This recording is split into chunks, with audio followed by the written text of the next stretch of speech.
Son las 7:40. Damos la bienvenida al economista Alberto Acosta. Él fue presidente de la Asamblea Nacional Constituyente. Economista Acosta, nos encontramos ya a días de que se concrete el cambio de gobierno en Ecuador y quisiéramos dialogar con usted sobre si es el camino correcto. Además, si va a ser factible esta consulta popular en los primeros 90 días de gobierno. Varios expertos en el tema señalan que solamente por trámites burocráticos, más allá de la buena voluntad que pueda manifestarse de alguna manera en la Asamblea Nacional, en la Corte Constitucional, en el Consejo Nacional Electoral, una consulta popular no sería factible de llevarla adelante sino en un periodo de unos 6 meses.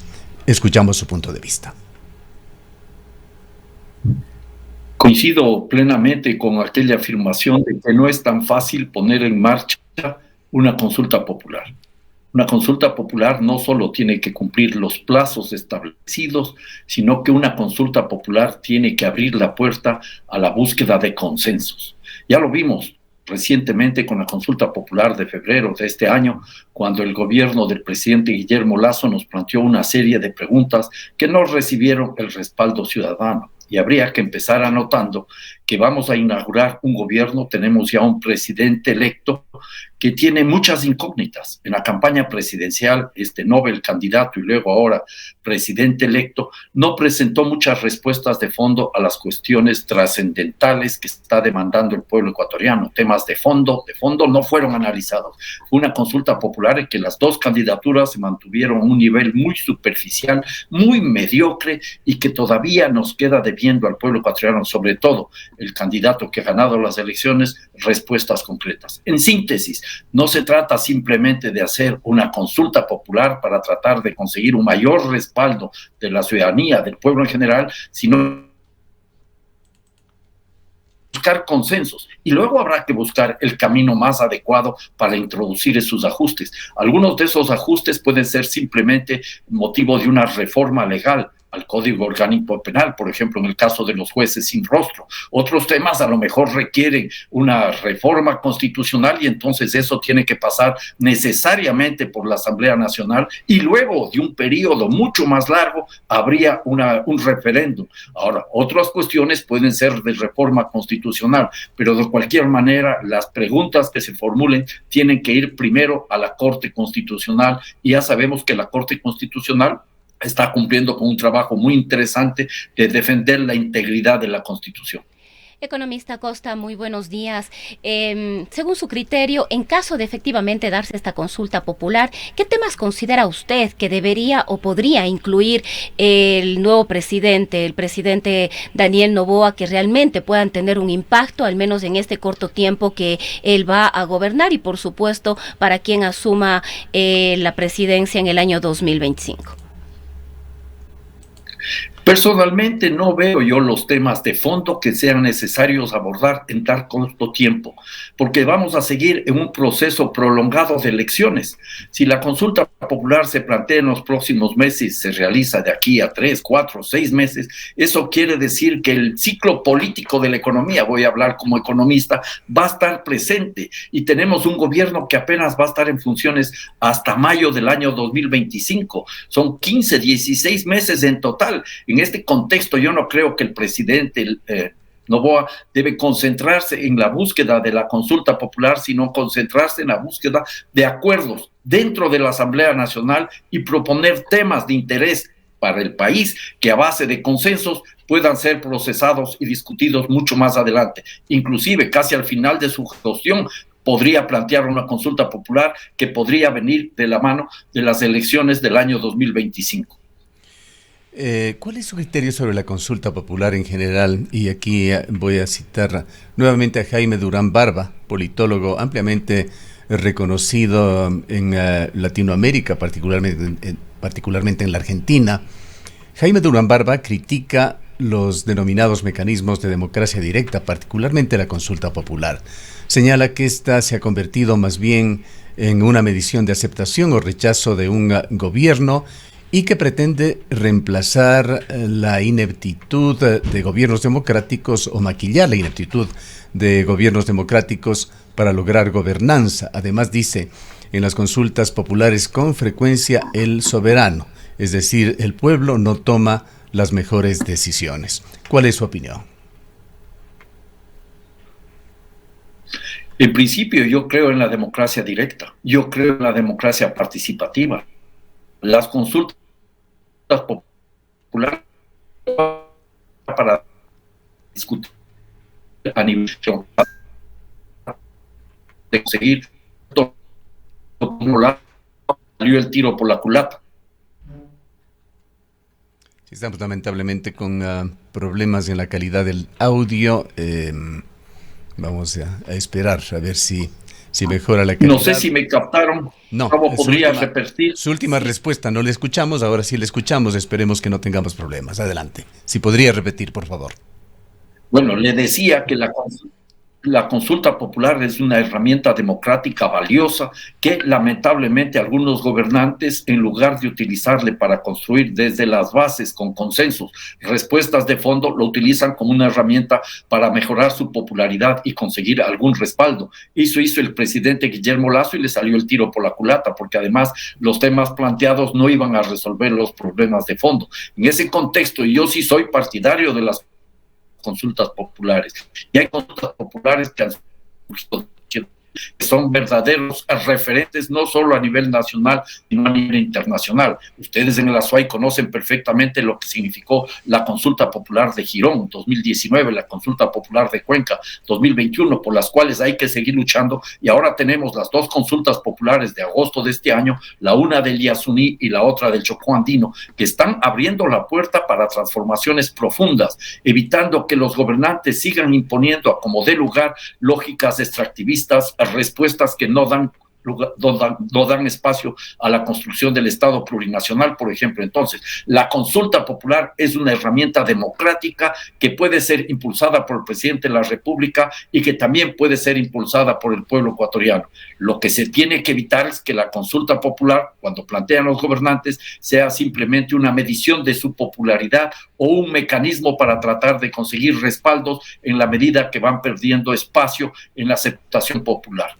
Economista Costa, otro de los temas sobre los cuales ha hablado Daniel Noboa, más de esta consulta popular, es gobernar en este corto plazo que tiene vía propuestas urgentes de ley hacia la Asamblea Nacional, es decir, reformas y en este caso normativas que pasarían por la Asamblea Nacional con el carácter de urgente. Incluso ha dicho que cada mes enviaría una.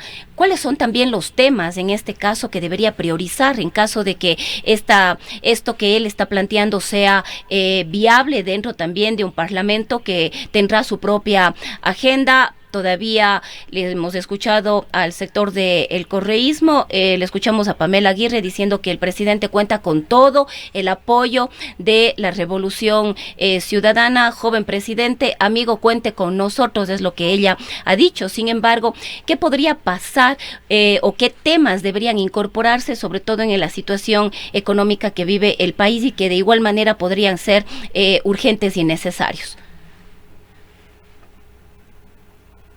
Si el presidente Noboa va a tener ese respaldo de la Asamblea Nacional, pues lo que debería el presidente Noboa es elaborar con la Asamblea Nacional una agenda conjunta. Si va a tener ese respaldo, que elaboren una agenda conjunta y que la pongan en marcha. Sería lo mejor, porque de lo contrario, expedir o plantear reformas legales urgentes, de carácter emergente, urgente, uno cada mes va a provocar una confrontación con la Asamblea Nacional. Lo mejor es que llegue a acuerdos puntuales para resolver los problemas. Ahora, el presidente Noboa nos debe todavía una explicación detallada de cuál va a ser su plan de gobierno. Yo no he visto una explicación detallada y profunda de cómo va a plantear la solución de los problemas, tomando en cuenta que tiene apenas 1 año y medio en funciones y que hay que proyectarse a nivel nacional. Hay que tener en cuenta que el presidente Noboa ya dijo que él quiere ser candidato en el año 2025, lo cual complica las cosas. De todas maneras, algunos puntos que me gustaría a mí que el presidente Noboa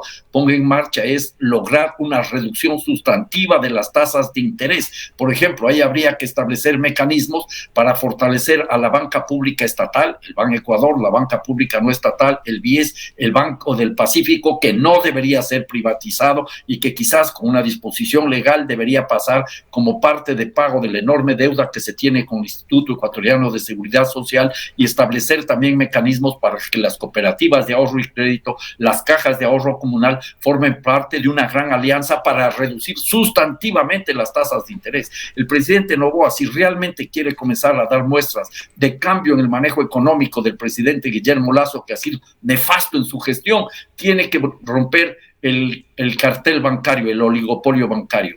Hay otros temas también que me parecen que pueden ser urgentes e importantes, que tienen que ver con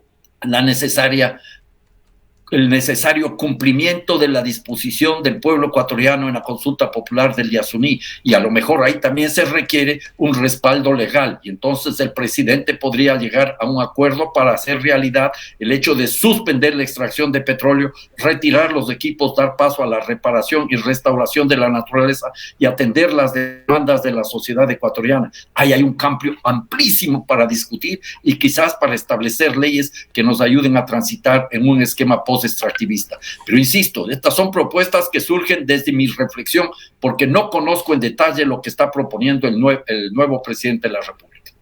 Ahora, partiendo economista Costa de que con una consulta popular no se puede consultar cualquier cosa, de que hay restricciones, quisiera preguntarle a usted qué mecanismos deberían seguirse, por ejemplo, para desaparecer al Consejo de Participación Ciudadana y Control Social, que se lo considera como un experimento fallido. Se habla ahora, lo hemos escuchado a analistas, de que debería pensarse en desvanecer la figura de la vicepresidencia de la República. Cambios como ese y muchos más no pueden ser asumidos en una consulta popular. En cuanto a una Asamblea Nacional Constituyente, entendemos que por el gobierno corto y por las condiciones económicas del país no sería viable, pero es importante conocer qué piensa usted sobre una Asamblea Nacional Constituyente a través de lo que fue su experiencia en Montecristi, tomando también en consideración procesos similares que se han dado en otros países de América, como en Chile. Bueno, nosotros tenemos la posibilidad de avanzar a una Asamblea Nacional Constituyente si se pone en marcha lo que establece el artículo 444 de la Constitución del año 2008, la Constitución de Montecristi. Ahí el camino está establecido muy claramente. Puede surgir desde una iniciativa ciudadana, recogiendo firmas, y luego se avanza hacia una consulta popular, hacia un referéndum, para abrir la posibilidad de la Asamblea Constituyente. Lo mismo puede hacer el presidente de la República, convocando a un referéndum que permita la realización de una Asamblea Constituyente, y luego, si el pueblo aprueba la Asamblea Constituyente, habrá que conformar ese gremio y haciendo las elecciones correspondientes, y posteriormente la nueva Constitución tendrá que ser aprobada mayoritariamente por el pueblo ecuatoriano. Eso el mecanismo en lo está técnico, ahí, no es tan fácil. Pero en cuanto a lo pertinente, ¿cómo lo ve usted? Bueno, yo creo que cada uno va a preguntarse ¿para qué una nueva Asamblea Constituyente? ¿Cuáles son las razones que obligarían a una nueva Asamblea Constituyente? Y si cada uno explica o identificamos quién está proponiendo, vamos a saber qué es lo que están pretendiendo. Conocemos que hay grupos vinculados a las distintas oligarquías del país, la oligarquía financiera, la oligarquía comercial, la oligarquía extractivista, que es poderosa, que desde el principio estuvieron en contra de la Asamblea Constituyente de Montecristi. Luego conocemos que el correísmo en general quiere una nueva Asamblea Constituyente como una vía para que su líder que está prófugo, el caudillo que está prófugo, pueda regresar al país con un borrón y cuenta nueva. Ahora, si fuera una Asamblea Constituyente planteada desde las bases, desde el pueblo, yo estaría de acuerdo en apoyarla para ampliar los derechos. Ya lo he dicho una y otra vez, la salud no puede ser una mercancía, tiene que ser un derecho. La educación no puede ser una mercancía, tiene que ser un derecho. Si queremos avanzar a una Asamblea Constituyente para ampliar derechos y garantías de los ya existentes en la Constitución de Montecristi, pues bienvenida a la nueva Asamblea Constituyente. De lo contrario, creo que es simplemente un mecanismo para satisfacer intereses de corto plazo de un grupo, o para impedir que la Constitución de Montecristi ponga en riesgo sus privilegios, si esta Constitución se la pusiera realmente en vigencia. ¿Piensa usted que se van a poder lograr condiciones de gobernanza y de gobernabilidad en el corto gobierno de Noboa? Estamos viendo ya algunos síntomas en la Asamblea Nacional que denota desde ahora la falta de cohesión de los bloques. Esto vino ya desde la campaña electoral con todas esas extrañas colisiones que se hicieron en algunos casos juntando incluso el agua y el aceite. Y por otra parte hay toda esa comidilla que se está dando en la Asamblea Nacional, en el bloque más grande, en temas que realmente no importan al país, aunque por allí está también quedando en claro el abuso de la cosa pública. Bueno, estamos cosechando, Gustavo. Sí, le estamos cosechando los problemas que se derivan de la fragilidad de la institucionalidad política del Ecuador. Ya lo vimos, se convocó a la muerte cruzada y nos encontramos con que algunas personas que pretendían ser candidatos no tenían partidos políticos y tuvieron que recurrir a partidos políticos de alquiler. Yacu Pérez y el mismo Noboa. Vimos como otros partidos políticos tradicionales, el Partido Social Cristiano, tuvieron que conseguirse un mercenario, literalmente una persona que vivió matando gente, otras personas, un mercenario. Vimos que el partido más grande del país, el correísmo, no tiene estructuras democráticas para definir quiénes son sus candidatos y sus candidatas. Tienen que esperar que el caudillo desde afuera decida quiénes son las personas que van a encabezar las distintas dignidades en las elecciones. Y eso es lo que estamos viendo ahora. Ese es el punto de partida, la fragilidad institucional de los partidos políticos, que no se resuelve con una consulta popular, ni siquiera con una asamblea constituyente. Eso se resuelve con procesos internos de fortalecimiento, de democratización de los partidos y de construcción de bases profundas que tendrán que establecerse en la medida que se vayan delineando mecanismos para llegar a contacto con las demandas del pueblo ecuatoriano. En ese contexto, la Asamblea Nacional es simplemente un reflejo de esa crisis. Ahora bien, para garantizar una suerte de gobernabilidad temporal para estos pocos meses de gobierno, el presidente Noboa debería sentarse muy en serio a elaborar un plan legislativo con la Asamblea Nacional, porque de lado y lado, no nos olvidemos, hay el interés de participar ya en las elecciones del año 2025. Tanto la mayoría de asambleístas como el presidente Noboa quieren subirse a la tarima del año 2025. Y eso lamentablemente va a gravitar en contra de la búsqueda de soluciones de largo plazo, porque van a ser medidas clientelares y cortoplacistas las que dominan y no las respuestas de largo plazo, que son cada vez más urgentes, indispensables frente a la gravedad de la crisis que atraviesa el Ecuador. En todo caso, y para finalizar, economista Costa, ¿qué vislumbra usted en el futuro gobierno que podría asumir el poder ya en menos de un mes?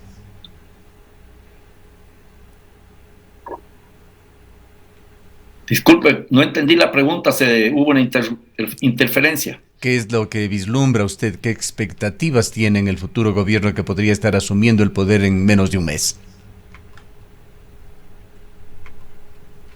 Bueno, yo tengo este rato, como ya dije al inicio, muchas inquietudes, muchas preguntas más que respuestas o potenciales afirmaciones de qué es lo que puede suceder. Veamos qué hace el gobierno, por ejemplo, en relación al manejo económico. Si va a seguir por la misma senda del gobierno del presidente Guillermo Lasso, va a ser realmente un gobierno que ya fracasó de antemano. Va a tener la capacidad de este gobierno de liberarse un poco de las presiones de la política económica ortodoxa. Es una de las primeras preguntas que debería resolver el presidente Daniel Noboa. Yo me pregunto ahí, simultáneamente, si va a poder hacer teniendo como asesor al padre del neoliberalismo ecuatoriano, el señor Alberto Dají, que estuvo prófugo de la justicia por mucho tiempo. Estos son temas concretos y específicos. ¿Va a poder él dar alguna respuesta? Y ahí podría la Asamblea Nacional apoyarle, permitiéndole el uso de la Reserva Monetaria Internacional para reactivar la economía ecuatoriana, al menos una parte de la Reserva Monetaria Internacional que podría ser empleada de forma responsable para levantar esta alicaída economía, generar empleo y atender las demandas de la sociedad.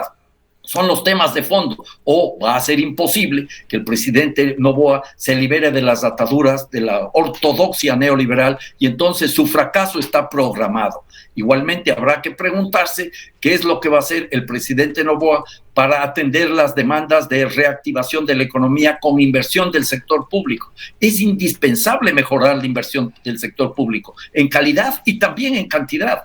El año 2013, la inversión del sector público representó el 6% del Producto Interno Bruto y desde entonces viene cayendo sistemáticamente. El año pasado fue del 1.6% y la mayoría de la inversión era de los gobiernos autónomos descentralizados. Ahí se requiere una potente inyección de recursos para relanzar la economía ecuatoriana, recuperar la economía ecuatoriana, ojalá con criterios de justicia social y de justicia ecológica. Son muchos los temas pendientes, la responsabilidad del joven presidente es enorme y las demandas del pueblo ecuatoriano son cada vez mayores y justificadas. El presidente sabrá si opta por seguir la vía de Guillermo Lasso, la vía del fracaso, o intenta una alternativa alejándose de las visiones tradicionalmente nefastas de las propuestas neoliberales y se libera un poco de sus ataduras oligárquicas.